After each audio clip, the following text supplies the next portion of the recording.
So hello everyone, this is Aryan Singh. Welcome back to Singh classes. कैसे हैं आप लोग? आई होप कि सब बढ़िया होगे, मस्त होगे, मजे में होगे और अपनी लाइफ को एंजॉय कर रहे होगे।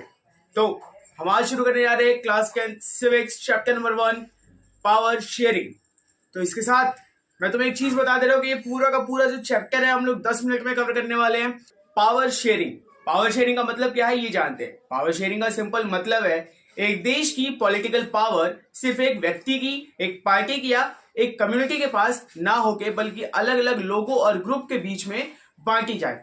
डेमोक्रेसी का बेसिक रूल है पीपल्स रूल्स देमसेल्व्स। लेकिन अगर पावर सिर्फ मेजोरिटी के पास होगी और माइनॉरिटी को इग्नोर किया जाएगा तो डेमोक्रेसी कमजोर हो जाएगी। इसलिए पावर को शेयर करना जरूरी है। इस चैप्टर में एनसीईआरटी हमें 5 मेन चीजें समझाती है। पहला कि जब पावर शेयर होती है तो क्या होता है। एग्जाम्पल में बेल्जियम।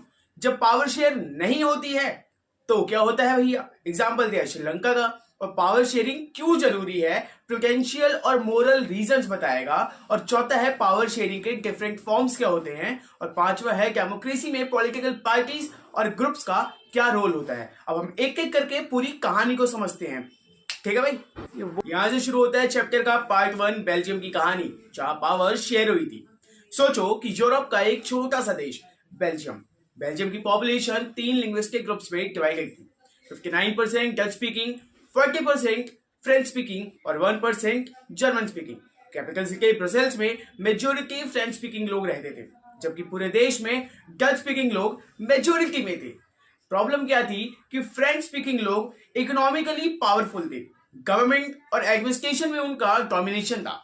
डच स्पीकिंग को लोगों को लगने लगा कि उनके साथ डिस्क्रिमिनेशन हो रहा है, टेंशन बढ़ने लगा। अगर सोल्यूशन नहीं मिलता तो कंडीशन यही थी कि सिविल वॉर तक हो सकता था। इस कंडीशन में बेल्जियम ने क्या डिसीजन लिया। उन्होंने समझा कि अगर देश को बचाना है तो पावर शेयर तो करनी पड़ेगी। इसलिए उन्होंने कॉन्स्टिट्यूशन में चेंजेस किए। सेंट्रल गवर्नमेंट में डच और फ्रेंच मिनिस्टर्स की संख्या बराबर रखी गई। इंपॉर्टेंट डिसीजंस दोनों ग्रुप्स की कंसेंट से ही होंगे। स्टेट गवर्नमेंट्स को अलग पावर्स दी गई।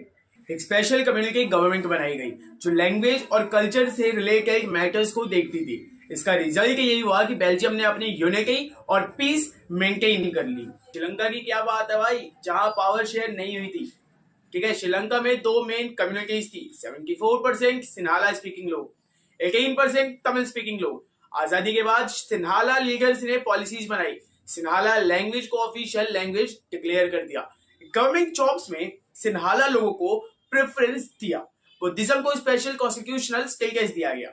तमिल लोगों को लगा कि उनके साथ इनजस्टिस हो रहा है, उन्होंने प्रोटेस्ट किया। प्रोटेस्ट से दंगे हुए, दंगे से सिविल वॉर शुरू हो गया जो कई सालों तक चला। इससे लेसन क्या मिलता है भाई कि जहां पावर शेयर नहीं होती है वहां पर कन्फ्लिक्ट होना तो तय है। एक different form of power sharing. NCERT के अकॉर्डिंग पावर शेयरिंग के मेजर 4 फॉर्म होते हैं। Horizontal distribution of power, same level के इंस्टीट्यूशन के बीच जब पावर डिवाइड होती है जैसे लेजिस्लेचर, एग्जीक्यूटिव और जुडिशरी, इसको सेपरेशन ऑफ पावर शेयरिंग कहते हैं। ये इंश्योर करता है कि कोई भी ऑर्गन अनलिमिटेड पावर ना ले सके। दूसरा है vertical distribution of power, different levels के बीच पावर डिवाइड होती है जैसे सेंट्रल गवर्नमेंट, स्टेट गवर्नमेंट और लोकल गवर्नमेंट, इसको कहते हैं फेडरलिज्म, जो आप आगे चैप्टर में पढ़ोगे। और तीसरा है डिफरेंट सोशल ग्रुप्स के बीच पावर शेयरिंग, डिफरेंट कम्युनिटीज को रिप्रेजेंटेशन दिया जाता है। एग्जाम्पल के लिए बेल्जियम में कम्युनिटी गवर्नमेंट बनाई गई। इंडिया में reserved constituencies for scheduled caste and scheduled tribes SC/STs के लिए बनाया गया। पार्ट 4 है पॉलिटिकल पार्टीज, प्रेशर ग्रुप्स और मूवमेंट्स के बीच पावर शेयरिंग। डेमोक्रेसी में पावर सिर्फ एक पार्टी के पास नहीं होती। इलेक्शन में कंपटीशन होता है, कभी कोलिजन गवर्नमेंट बनती है, कभी प्रेशर ग्रुप्स गवर्नमेंट को इन्फ्लुएंस करते हैं। इससे डेमोक्रेसी पार्टिसिपेटरी बनती है। चैप्टर का फाइनल मैसेज है कि पावर शेयरिंग डेमोक्रेसी की सोल है। अगर पावर शेयर होगी तो पीस होगा, स्टेबिलिटी होगी, यूनिटी बनी रहेगी। अगर पावर शेयर नहीं होगी तो कन्फ्लिक्ट होगा, वायलेंस होगा और सिविल वॉर भी हो सकता है। जैसे कि हम लोगों ने श्रीलंका के केस में देखा कि पावर शेयर नहीं हुई तो वहां पे सिविल वॉर हो गया।